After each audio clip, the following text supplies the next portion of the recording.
तो आप गांधी के साथ खड़े होंगे या डॉक्टर अंबेडकर के साथ? तो मैं वहां पर डॉक्टर अंबेडकर के साथ खड़ा होंगे। क्यों? इसलिए कि उन्होंने जो संविधान, ये ब्राह्मणवादी नीति उसी दिन उन लोगों ने थोपा था मेरे यहाँ।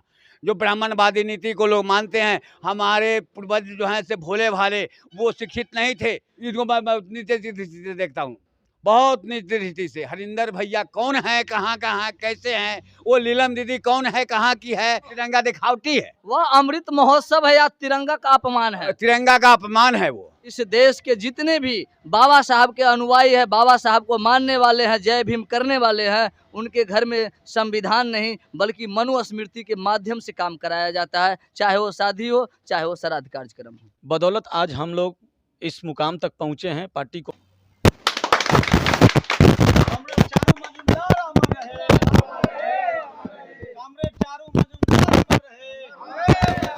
दोस्तों नमस्कार, आप देख रहे हैं बहुजन शक्ति बिहार और मैं हूं शिव कुमार।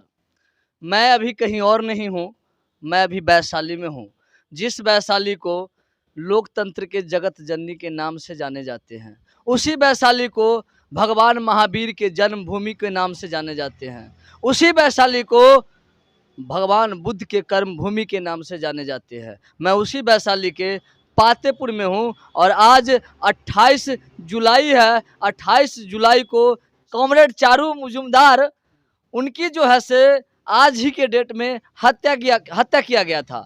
और बाकी के जो विशेष हैं, आज उनका यहाँ पर शहादत दिवस भी मनाया जा रहा है। यहाँ पर बहुत सारे जो कॉमरेड हैं, हम उनसे जानने की प्रयास करेंगे। जी, अपना परिचय बताएंगे। मैं देव कुमार साहनी। आज आप लोग जो यहाँ पर चारू मजूमदार जो साहब हैं, उनकी आप लोग शहादत दिवस मना रहे हैं, क्यों मना रहे हैं? देखिए, ये हमारे भाकपा माले पार्टी के संस्थापक थे और आज ही के दिन यानी 28 जुलाई को ही उनको हत्या कर दिया गया था बंगाल में। तो उनका आज हम 91वीं वर्षगांठ जो शहादत हैं वो मना रहे हैं पार्टी की तरफ से। और इन्हीं के बदौलत आज हम लोग इस मुकाम तक पहुँचे हैं, पार्टी को आगे ले जा पाए हैं। तो उनको हम लोग शहादत दिवस मना रहे हैं। जी, आप अपना परिचय बताएंगे। मैं उमेश राय, भाकपा माले सचिव, पातेपुर प्रखंड, वैशाली। आज आप जो पार्टी के जो संस्थापक बता रहे हैं, अभी आपके एक साथी बता रहे थे कि चारू मजूमदार जो हैं वो पार्टी के संस्थापक थे, उन्होंने पार्टी का निर्माण किया था, उनके बारे में आपको क्या कहना है? उनके बारे में मुझे कहना क्या है, उन्होंने बहुत जुझारू तरीका से लड़ाई लड़ा और गरीबों और सर्वहारे के लिए जो उन्होंने लड़ा, अभी उनके बराबर का तो कोई भी योद्धा नहीं है, चाहे जितनी भी पार्टियां रन करती हो। रही बात ये समय है 1967 में, चारू मजूमदार जिस समय सिद्धार्थ शंकर राय चीफ मिनिस्टर हुआ करते थे, ज्योति बसु गृह मंत्री थे। चारू मजूमदार का कहना था, जब सर्वहारे की बात जब कर रहे हैं, चला रहे हैं लोग, तो सर्वहारे में वहाँ की ज़मीन की झंझट चली थी। वो जगह नक्सलवाड़ी है, जिसे नक्सलाइट के लोग कहा करते हैं। और वो कहें कि ये ज़मीन जो है गरीबों में वितरण कर दिया जाए और फैक्ट्री जो है, प्लांट, चाय बागान, वो कंपनी को दे दिया जाए। वो ज़मीन का उपज वो मजदूर और किसान को मिलेगा और कंपनी का फसल लगेगा, उसका जो उपज होगा वो कंपनी को मिलेगा। इसको उन लोगों ने स्वीकार नहीं किया। कांग्रेस का सिद्धार्थ शंकर राय ये चीफ मिनिस्टर थे, उन्होंने उन्हें रेड करा लिया। रेड कराने के बाद बंगाल के लाल बाजार थाना में आज के डेट में ही जहर का पॉइजन दे करके उनको मार दिया गया।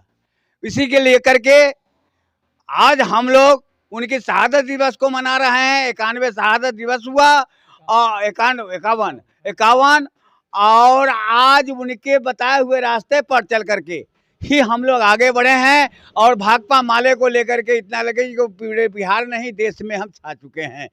अब ये सोचने की बात नहीं है। सारी पार्टियां हैं वो निजी स्वार्थ सिद्ध करना चाहते हैं, वो जनता को भरमाते हैं और वो जनता को ठगने का काम करते हैं, लेकिन जनता, आम जनता को उससे कोई फायदा उदा मिलने नहीं जाता है। हमने सत्ता का परिवर्तन बार बार होते देखा है, लेकिन आज तक कितनी भी पार्टियां मेरे यहाँ हिंदुस्तान में आई, वो व्यवस्था का परिवर्तन नहीं कर सका। आज उस व्यवस्था की लड़ाई में भाकपा माले आगे बढ़ करके लड़ रही है। और वो स्थापना दिवस को भी हम लोग मनाते हैं। वो स्थापना दिवस हम लोग को हुआ था 22 फरवरी या मार्च, ये इसमें हुआ था। उस दिन से हम लोग इस काम को करते आ रहे हैं। आज आप देखिए, अभी ये सत्तारूढ़ केंद्रीय सरकार अभी लोगों को भ्रम जाल में फंसा करके बार बार का ये दिखाया गया, क्या कहा जाता है उसको, ये सब्ज बाग दिखाते हैं। आज आप देखिए 3 महीना से मणिपुर जल रहा है। केंद्र सरकार कहती है बेटी पढ़ाओ, बेटी को आगे बढ़ाओ, लेकिन बेटी को सरेआम बाजार में नंगे घुमाया जाता है और उसे सामूहिक बलात्कार किया जाता है और उसके बाद उसका हत्या कर दिया जाता है। क्या ये सरकार आज तक के जो संसद में भी इसका हंगामा चल चुका है, आज उस पर अविश्वास प्रस्ताव कल ही लग चुका है, लेकिन वो अविश्वास प्रस्ताव इसलिए कामयाब नहीं होगा जो कि संख्या अभी सत्तारूढ़ दल का है। लेकिन उनको बोलने के लिए बाध्य किया जाएगा और प्रधानमंत्री जब तक ये कबूल नहीं करते यह गलती हुई है। आज तक के 3 महीना के अंदर बीरेंद्र सरकार को मणिपुर चीफ मिनिस्टर को लोग हटा नहीं सके। क्या आपको लग रहा है कि बीजेपी की जो केंद्र सरकार है वह अपना मणिपुर की जो बीजेपी सरकार है उसको विरोध कर सकती है? क्यों नहीं। हम कहते हैं जब आपने वादा किया है जो हम जनता के लिए हैं, जनता हमारी है, जनता के बीच हम जाएंगे, जनता का काम करेंगे, तो जनता के बीच से ही बीजेपी सरकार बना। लेकिन वह जनता का काम नहीं कर रहा, वो सामंतवादी नीति से भरपूर परिपूर्ण है और वो चाह रही है कि लाठी के हाथ से मैं अपना सत्ता कायम कर लूं। इस देश में नेशनल खिलाड़ी जो बेटी थी उसके साथ जो है से बीजेपी के सांसद है वह जो है से बलात्कार किया। ब्रजभूषण सिंह। आप जो वह लड़की अपना जाके केंद्र सरकार उसी डेट में आपको संसद भवन का उद्घाटन हो रहा था। आज महीनों से वो लड़कियां, वो पहलवान जो देश का नाम ऊंचा करती है, विदेश में जाकर के डिग्री पा करके और पुरस्कार पाती है और उससे भारत सरकार का नाम ऊंचा होता है, और वो बार बार कहते हैं उस लड़की को जिस दिन संसद भवन में उद्घाटन हो रहा था उस दिन उन लड़कियों को रोड पर घसीट के मारा गया और ये सरकार उसके बारे में आज तक कुछ नहीं बोल सका। उल्टे ब्रजभूषण सिंह को आज तक के बर्खास्त नहीं कर पाया। आज इतना ही हुआ है जो परसों को पेपर में हमने देखा जो उसका बेटा को बोलने पर बंद किया गया है। बस मैं रोकना चाहूंगा, बीजेपी के लोग कहते हैं कि बेटी पढ़ाओ बेटी बचाओ, आरजेडी के लोग कहते हैं कि बीजेपी वाले जो है वह कहते हैं बेटी जो है से पढ़ाओ और बेटी पटाओ। आपको क्या कहना है? बेटी पढ़ाओ बेटी पढ़ाओ ये तो हुआ चोर छिनार या सामंतवादी की नीति। मान लीजिए आप रोड पर राहदारी के लिए चलते हैं, चलते हुए रास्ता में लड़कियों को साथ छेड़छाड़ होता है, उस पर ये हमारी सरकार मुख दर्शक बैठी रहती है, पुलिस वाले उसको देख करके कुछ नहीं बोल पाते। ये कमी है। बेटी पढ़ाओ उसको व्यंग्यता हुआ, उन्होंने बेटी पढ़ाओ बेटी को बढ़ाओ के जगह पर उन्होंने व्यंग किया ये बेटी पढ़ाओ और बेटी पटाओ। लेकिन ऐसा नहीं, मेरे हिंदुस्तान के संविधान में ऐसा कभी नहीं हुआ। हम तो हमारे हिंदुस्तान के संविधान को बदलने के लिए ये केंद्र सरकार बैठी है।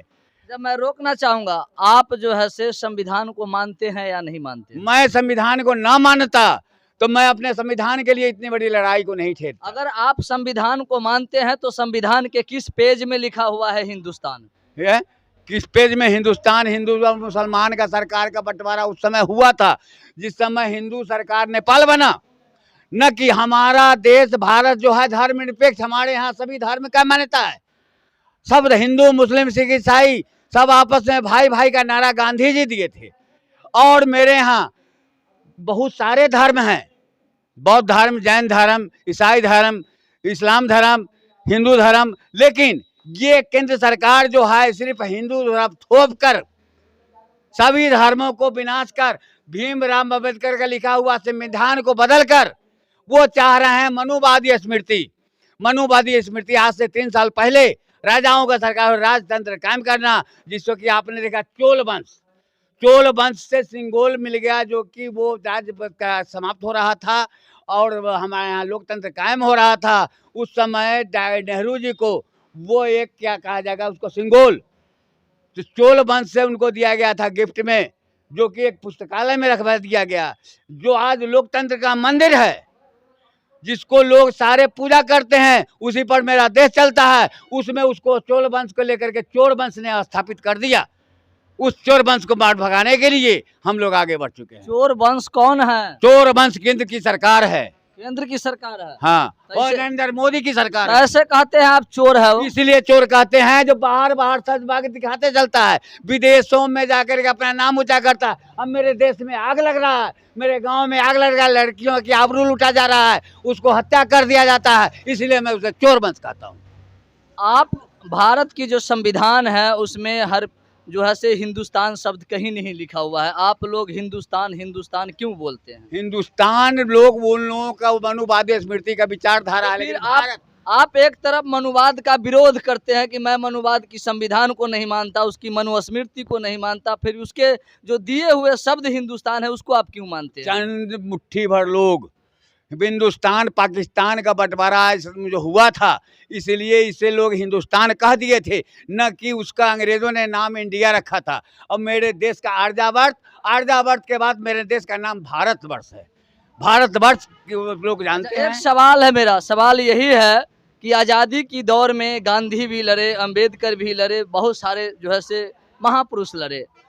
जिस समय गांधी की हत्या हुई, तो अगर गांधी और गोडसे की बात आएगा, विचारधारा की जब बात आएगी, तो आप गांधी के साथ खड़े होंगे या गोडसे के साथ खड़े होंगे? मैं गांधी के साथ खड़ा हूँ, खड़ा रहूंगा। और गांधी के साथ गोडसे जो है जनसंघी थे, वो लोगों को वो सहन नहीं कर सके। गांधी जी जो समाजवादी विचारधारा का थे, वो समाज को लेकर के चलना चाहते थे। और वो राज्य जनसंघ का तो थे, क्या कहते हैं ये, नाथूराम गोडसे, जो कि उन्होंने वीर सावरकर गोली उपलब्ध कराया। 3 बार गोली उन पर चला, चौथे गोली 2 बार गोली चला, तीसरा गोली गांधी जी को मारा गया। और उस पर वह गोली भी उस समय गोलवलकर स्वयं अपने आप में कहा था जो तिरंगा अपशगुन है, तिरंगा को नहीं माना जाएगा, वो भगवा झंडा फहराने का काम करता है, जो कि आज भी देखने का चीज है।